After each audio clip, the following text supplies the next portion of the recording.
Are you looking for some goal setting tips to help you set smarter goals?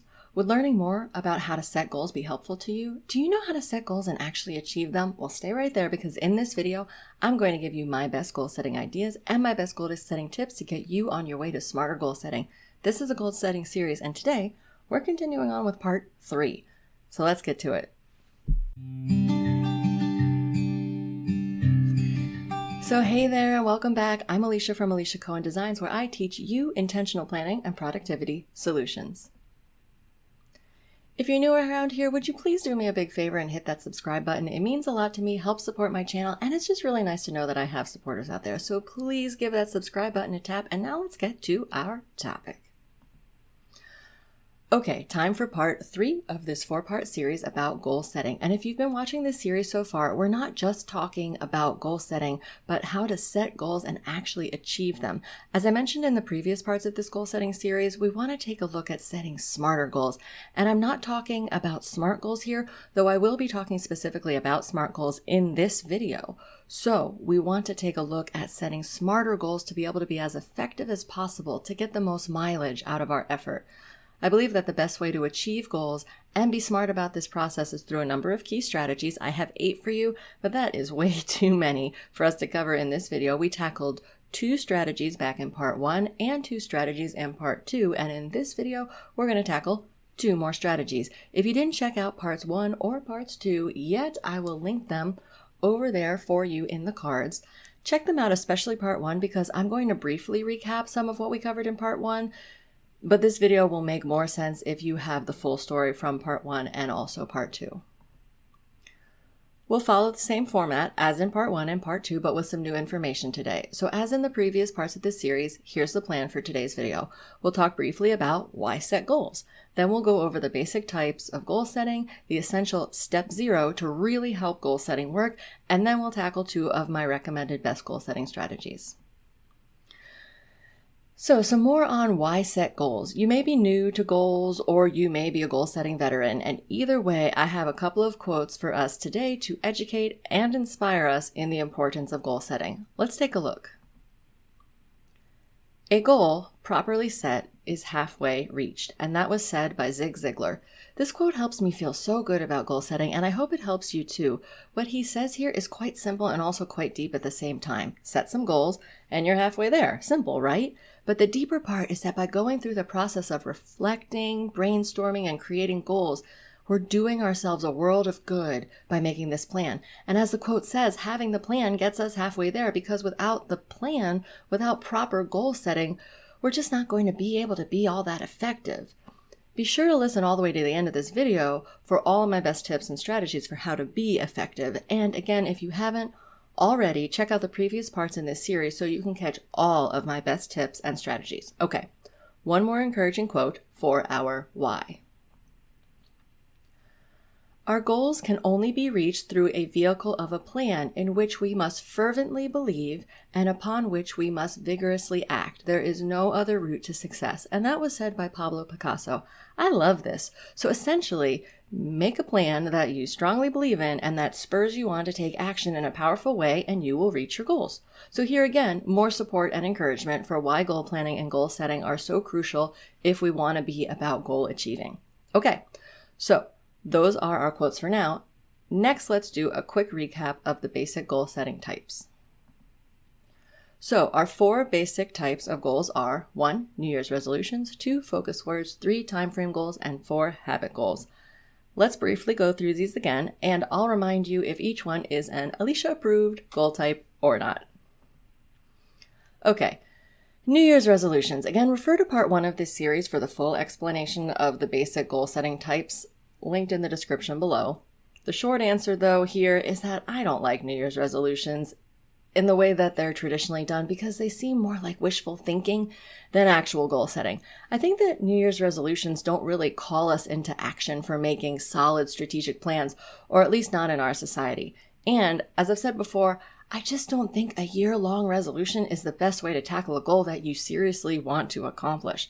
As always, if you are the kind of person who sets a New Year's resolution and you achieve what you set out to, then go you and keep doing what works. But generally, I just don't think New Year's resolutions are a good way to go, and as such, this is not a goal setting type that is Alicia approved. On to a quick recap of focus words. Picking a focus word is something that people do at the beginning of a new year. It's a word that's picked to focus a person on what he or she wants to be about in the next year. As I've said before, I think focus words sound so lovely on paper. However, there are some things I don't like about them. First is that when I hear people talk about focus words, I also don't hear people talk about making plans for how this word is going to show up in their lives. Also, I don't like that focus words are set for a whole year. That's a really long time, and a lot can change. I just don't think it's the best way to approach goal setting, especially without a specific action plan. So focus words are not Alicia approved, but I know lots of people enjoy them, and if they work for you, please keep using them. We just won't be diving into focus words any further in this series. Okay, we'll continue on in just a moment, but before we get back to it, if you haven't already, would you please hit that subscribe button? As I like to say, you subscribing is kind of like the gasoline for my channel, keeps things running around here, so please help keep this puppy running and subscribe. Okay, back to it. So our next goal setting type is timeframe goals. These are goals that we set with the intention of completing them in a certain amount of time, maybe within a quarter or a month or a certain number of weeks. I think timeframe goals work well when implemented well, and as you can probably guess, timeframe goals are an Alicia-approved goal-setting type. And our last goal-setting type, habit goals. As I've previously said, habit goals are interesting, and I say that because they are something we seek to accomplish without a clear-cut end, which is because it's a habit and something that we want to incorporate into our lives ongoingly. So habit goals are complete really when the habit has become second nature, as in you do the habit routinely without thinking about it much on autopilot. Habit goals are also an Alicia-approved type of goal setting.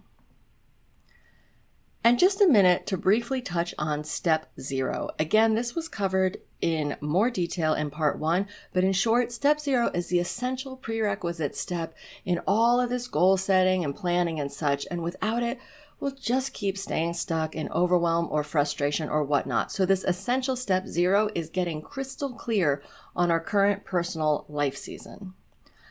I created a 2-hour on-demand workshop to walk you through getting this season clarity. It's called the Sync Your Season Workshop. I've linked it for you in the description below to go check out. But again, in my own journey of what works when it comes to goal setting, planning, productivity, etc., the way to be effective and to ditch things like overwhelm is to first get really clear on our season. Okay. So now that we've recapped goal setting types and briefly talked about step 0, let's take a look at the next 2 of my 8 best goal setting strategies that I have for you in this video. So the first one I have for you, expect the expected plus have a plan B. Let's look at each piece on its own here. Expect the expected. I know people usually say expect the unexpected, but that's not what I'm saying here. Expect the expected. So what's expected about working towards achieving goals? I think what we usually expect is, awesome, yay, great, I set my goals, and now I'm going to get all of these 10 million things done, woohoo! And it's certainly nice to have that honeymoon period of feeling good about our goals and feeling encouraged and motivated and all of that good stuff. But just like a honeymoon phase in a marriage, does it last forever? No, same with our goals. So my recommendation here is to expect the expected of the honeymoon phase wearing off, the motivation waning, roadblocks coming up, and things just generally becoming challenging or at the minimum less than ideal compared to when you first set the goals. So set a goal and also expect that in 2 weeks or a month or maybe 6 weeks that things are going to get hard and the reality is going to set in of continuing to pursue this goal. Now, I think this goes without saying, but this doesn't really apply to goals that we set for such a short period of time that the honeymoon phase of motivation doesn't even kick in or wear off or anything like that. However, it does apply perhaps if you have a series of short project goals and maybe by the 3rd or 4th one, you start to not really feel like it anymore. So anticipate that, expect that. And in either case, expect motivation to decrease, expect it to get harder to stay the course, because by doing this, when it happens, then we can be like, oh, hey there, expected stuff. I see you. I was expecting you to show up. Welcome to the show. Then it's not a surprise. We don't get derailed and then wonder what happened. So now that we're expecting the expected with our goal setting, then we need to have a plan B in advance for when the expected shows up. And maybe you get into a magical unicorn situation and the expected doesn't show up. Cool. But my take is, well, let's be prepared, and if we don't need it, then we don't need it. But it's pretty likely we will need it, and when we do, we'll be ready. So a plan B could include things like having an accountability partner, either that you set up from the beginning or that you say, hey, 3 weeks from now, can you text me to ask me how I'm doing with XYZ goal? Maybe that's a plan B that would work for you. Or let's say you have a goal and your plan is to do it every morning. Well, maybe while you'd ideally like to get it done in the morning, maybe your plan B is getting it done at night. Or maybe you really think you can accomplish your goal while your kids are awake. But maybe your plan B is to enlist help for if or when it really just becomes kind of unrealistic to take on your goal during kids are awake hours. Okay, so see how this works? Expect the expected and then already have an idea, a plan B for what you're going to do and how you're going to handle it for when it gets hard. Okay, and our second strategy for today, SMART goals. Now, let me just say real quick that I could do an entire video on SMART goals, and maybe sometime I will. Actually, if you'd like to see that, please definitely let me know in the comments below. But anyways, for today, we're just going to cover SMART goals quickly because I do think it's a really valuable goal setting strategy, or even really a goal setting approach for us to touch on here. So if you look up SMART goals, you'll find that in most places, this is what SMART stands for: specific, measurable, attainable or achievable, relevant or realistic, and time-bound. And I actually have my own spin on SMART goals that I created called STAMP goals, which I'll teach you about in my next video. For now, we'll just talk a little about how to use SMART goals as a strategy. And I could also do an entire video on how to write well-written goals, and maybe I'll do that sometime. Again, let me know if that's something that you'd be interested in the comments below. But SMART goals are a great strategy to direct us in how to write a good goal in the first place. And really, this is a strategy that I mentioned because if we write our goals for ourselves and have them be well written in the first place, then we are just going to increase our ability to be successful. If you wrote a goal that was not SMART, well, then you would be working towards something, but could you measure your progress? Is the goal even something that's achievable for you? So SMART goals give us the framework. I think the best way to really explain what each element of the SMART means is to just go through some examples. So let's do that now. So maybe your goal is to reorganize your garage.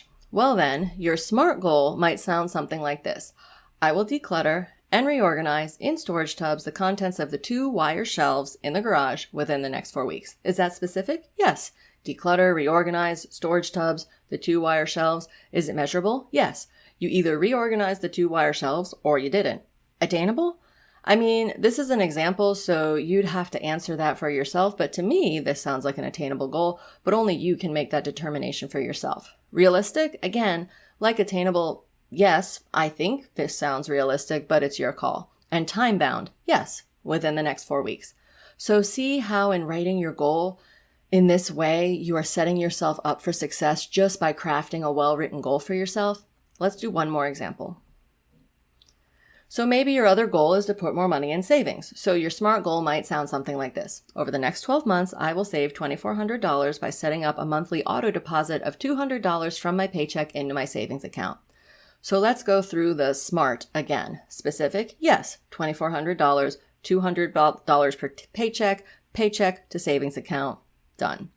Measurable? Yep, either the money is landing in the savings account or not. Either you reach $2,400 by the end of the year or you don't.